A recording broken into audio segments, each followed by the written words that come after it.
এই অঞ্চলত বাঘ এটাই বিচৰণ কৰি ফুৰিছে সেয়েহে সকলোকে ঘৰৰ ভিতৰতে আবদ্ধ থাকিবলৈ আহ্বান জনোৱা হ'ল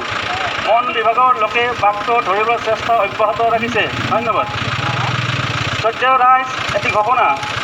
জনসাধাৰণ যাতে জনোৱা হয় যে এই অঞ্চলত বাঘ এটাই বিচৰণ কৰি ফুৰিছে সেয়েহে সকলোকে ঘৰৰ ভিতৰতে আবদ্ধ থাকিবলৈ আহ্বান জনোৱা হ'ল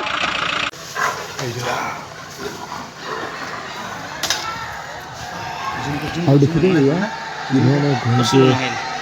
বন বিভাগৰ লোকক হাতত লৈ থকা লাঠিডালত কামুৰিবৰ কাৰণে আৰম্ভ কৰিলে ভয়ানক দৃশ্য আৰু ইয়াৰ পিছতে পলায়ন কৰিলে আৰু এই দৃশ্য চাওক কি ধৰণে পলায়ন কৰিছে ঘোংটোৱে চাওক আমি দেখুৱাই আছোঁ এয়া ঘোংটো মঙলদৈত আতংক বিৰাজ কৰা এই ঘোংটো কি ধৰণে জনাঞ্চলৰ মাজত এই ধৰণে পলাবলৈ আৰম্ভ কৰিছে চাওক এই দৃশ্য দীঘল জাপ মাৰি পলাবলৈ আৰম্ভ কৰিছে আৰু এয়া আতংক বিৰাজ কৰি থকা এক পৰিৱেশ দ্বিতীয় ভিডিঅ'টোত আপোনালোক লৈ আহিম কেনেধৰণে টিংকুলেজ কৰা হ'ল ঘোংটো